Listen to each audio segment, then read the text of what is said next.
This is James Corbett of CorbettReport.com. And this is James Evan Pilato of MediaMonarchy.com, and we both wholeheartedly welcome you to the 75th episode of The New World Next Week. Of course, our weekly video series that aims to cover some of the most important developments in alternative news and open source intelligence. And of course, you can find it all at newworldnextweek.com. James, so much to get into this week, and we'll get right to it with a story originally from Autopia, which is an automotive blog on the Wired website. Coming soon, automotive black boxes for every vehicle. The National Highway Traffic Safety Administration will later this year propose a requirement that all new vehicles contain an event data recorder, known more commonly as a black box. The device, similar to those found in aircraft, records vehicle inputs and, in the event of a crash, provides a snapshot of the final moments before impact. That snapshot could be viewed by law enforcement, insurance companies, and automakers. The device cannot be turned off, and you'll probably know a little more about it than the legal disclosure you'll find in the owner's manual. The proposal looks to some like a gross overreach of government authority, or perhaps an effort by Uncle Sam, the insurance industry, and even the automakers to keep tabs on what drivers are doing. But if you're driving a car with airbags, chances are there's already one of these devices under your hood. Automakers have long installed electronic data recorders in their automobiles, and the National Highway Traffic Safety Administration has since late 2006 required automakers to tell consumers about the devices. That federal rule also outlines what information is recorded and stipulates that it be used to increase vehicle safety. Now, the National Highway Traffic Safety Administration is considering a proposal that would expand the availability and future utility of EDR data. In other words, a possible requirement that all automobiles have the devices. The proposal is expected sometime this year. A separate discussion would outline exactly what data would be collected. Both proposals follow rules adopted in 2006, and how they affect you depends on where you live and what data points it records. How much it will affect you in the future may depend on a new set of standards that spell out exactly what data is collected and who can access it. We do have an update and a flashback for you. In a related update, car seat monitors driver's heart activity, and a flashback on MediaMonarchy.com all the way to November 2006. Mothers Against Drunk Driving wants alcohol sensors in cars. Now, James, right before I throw it back to you, as I was getting my notes together for this episode, I realized that this story has been updated since I originally posted it from Wired Magazine. They've updated it, and they softened the language, and the date has now been pushed back to this year that you heard me mention, and not the next month that was originally reported. James? Interesting. Well, on a scale of 1 to 10, how surprising do you think this story is? 0.5. Yeah, exactly right. I mean, it's interesting. Every single step of the path that leads along into the technological tyranny is well laid out in advance, and we have all the infrastructure and everything laid out, and they announce it in these types of stories that people read in Wired or whatever, and a certain segment of the society will know about it, and then eventually it'll become standardized, and then one day they'll spring it on you and say, oh, by the way, we're tracking everything you're doing in your car now. And to me, it's just another step along a road that we've been on for a long time, and we're just continuing stepping in that direction, or they want us to continue stepping in that direction.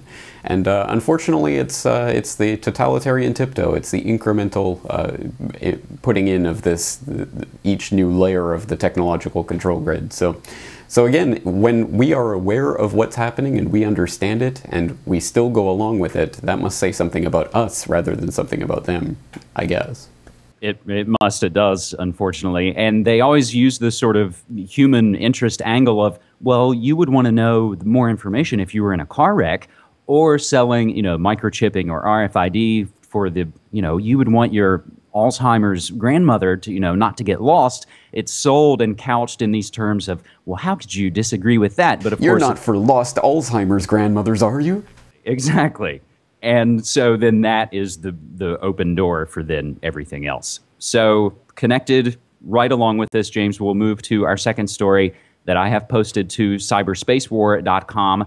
DHS to gain autonomy under Obama cybersecurity plan, or DHS merges with DOD NSA under Obama's cyber threat plan. This story from Kurt Nimmo. Obama has proposed legislation that will give the Department of Homeland Security more autonomy in its effort to protect civilian computer networks from ostensible cyber attack. This according to InformationWeek.com. White House officials testified this past Monday before the Senate Committee on Homeland Security and Governmental Affairs about the comprehensive plan presented by the administration 2 weeks ago to create legislation to protect critical infrastructure and networks. It will merge operations with the Pentagon. One key aspect of the plan is to put the DHS's mission to protect the U.S. federal civilian networks on par with the DoD's mission to protect U.S. military networks, giving the DHS more autonomy to act against cyber threats on behalf of the government than before, so writes Elizabeth Montalbano for the technology publication Information Week. DHS has also sought to merge the effort with the NSA and various civilian operations. Last October, the Obama administration adopted new procedures for using the Defense Department's vast array of cyber warfare capabilities in case of an attack on vital computer networks inside the U.S., delicately navigating historic rules that restrict military action on American soil, according to the New York Times. Furthermore, according to the Times, a team of military networking experts would be assigned to the Operations Center at the Homeland Security Department. The new approach will begin with the Department of Homeland Security team deploying to Fort Meade, Maryland, home to both the National Security Agency, which specializes in electronic espionage, and the military's new Cyber Command. At the time, government officials said the new rules contain a rapid response to a cyber threat while balancing concerns that civil liberties might be at risk should the military take over such domestic operations. In other words, the government announced effort to protect against the hyped threat of cyber terrorism would require a sacrifice of liberty. The DHS plan announced on Monday will give the DHS, recognizing our similar role to DoD with regard to federal civilian networks, similar authority with regard to personnel so we can bring them on board rapidly, so says Philip R. Redinger of the New School, Deputy Undersecretary for the DHS National Protection and Programs Directorate, and he told Congress. The plan also gives DHS much clearer authority and responsibility to work in a voluntary way with the private sector, something it has already been doing. In 2009, Pentagon spokesman Brian Whitman sidestepped answering if the Pentagon Cybercom would be capable of offensive operations as well as protecting the DoD. This command is going to focus on the protection and operation of DoD's networks. This command is going to do what is necessary to do that. In 2006, a Pentagon document entitled The Information Operations Roadmap was released to the public after a Freedom of Information request by the National Security Archive at George Washington University. It states that the Pentagon has developed a, quote, robust offensive suite of capabilities to include full-range electronic and computer network attack.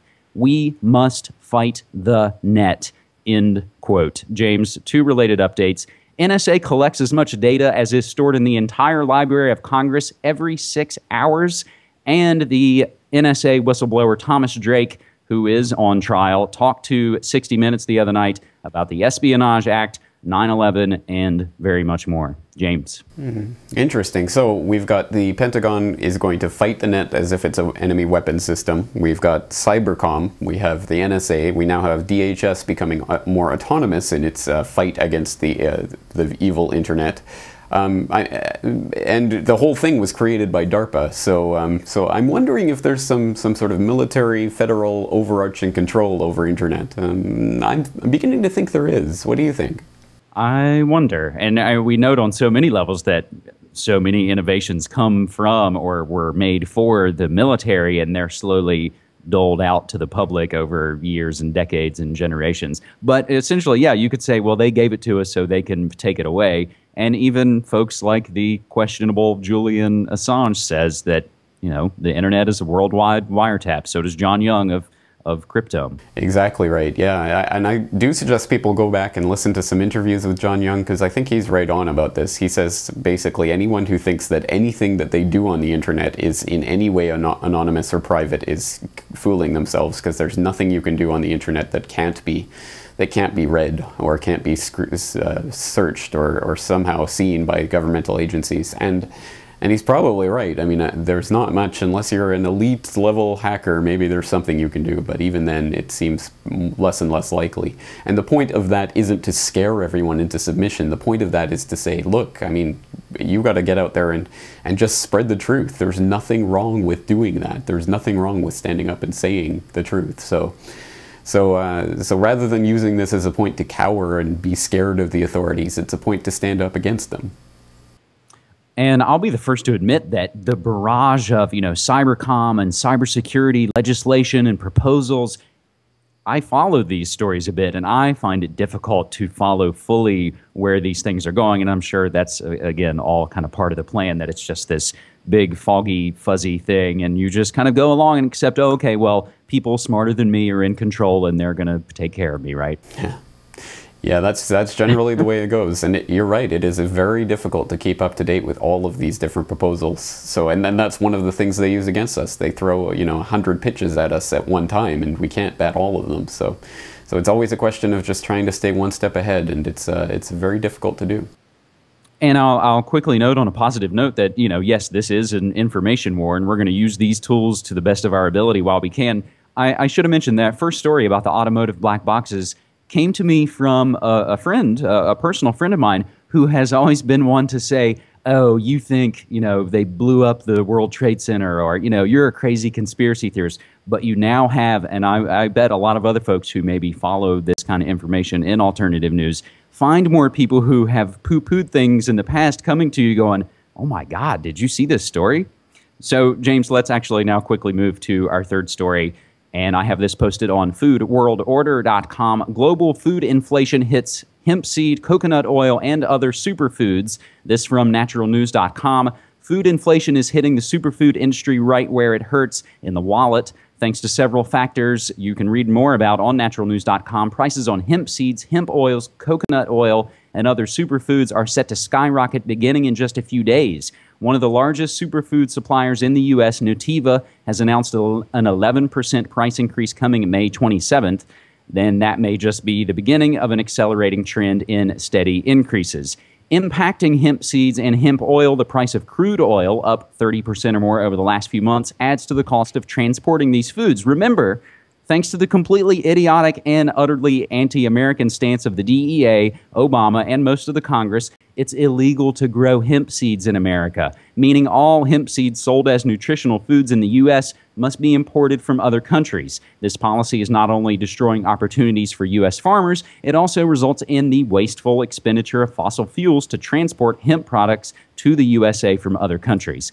Another factor sharply increasing the cost of imported hemp products is the plummeting value of the U.S. dollar versus the Canadian dollar. Surprise, surprise, James. So as the U.S. dollar loses its purchasing power and Canadian farmers are reaping the financial rewards, it's going to make the domestic cost here in the States of importing items increasingly expensive. So just as good superfoods like that are increasing in price, we have a related update. Smucker's owned Folgers and Dunkin' Donuts brand coffees to cost also an 11% more increase on average. So even the good and the bad, it's all going up in price, but again, pinned to the fact that the dollar is worth less. That's right. The more toilet paper they print, the less it's worth, and that's the ultimate result. It's just going to be more and more inflation. And I wish I had a happy related story to add to this, but I don't. I did have a listener send in a story yesterday via the contact form on CorbettReport.com. Very interesting. It seems Denmark is banning Marmite, and it seems like the Danish version of the FDA is doing this, and it looks like an implementation of Codex Alimentarius piecemeal in each country. I mean, it doesn't seem like it's all going to happen overnight, but each country is starting to ban certain things or to restrict certain goods because certain vitamin supplements and things can't be given anymore. And Marmite is somehow classed as some sort of vitamin supplement. And for people who don't know, that's just basically an Australian spread that you put on bread, and it's quite disgusting, I think, personally, but a lot of people out there like it. And it's just another sign that we're heading into some very dark times with some very, very overarching systems of control being slotted into place, like Codex Alimentarius. James, just a couple other quick things as the world seems to increasingly speed up. Some of the other latest news I have: major tornado outbreak seen for the Midwest. Judge rules Tucson shooting suspect Jared Loughner incompetent for trial. And could Rand Paul single-handedly cause the Patriot Act to collapse? The extension vote could come by this Friday. And we note there was another freshman senator who also used to oppose the Patriot Act, but he's now the president defying the War Powers Act. But that's another story, James. We got to get out of here. All right. Thank you again for the great work. Thank you so much, man. I appreciate it. Take care.